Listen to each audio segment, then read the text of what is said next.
Welcome back to another technical deep dive here in the debug zone. Today we're tackling a big question and breaking it down with insights from other users. Hopefully this clears up some misconceptions and helps you get the answer you need. So buckle up, stay a little curious, and let's jump right in.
And that's a wrap. I hope you found the answer you were looking for.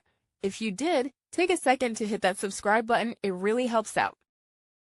And let me know in the comments which solution worked best for you.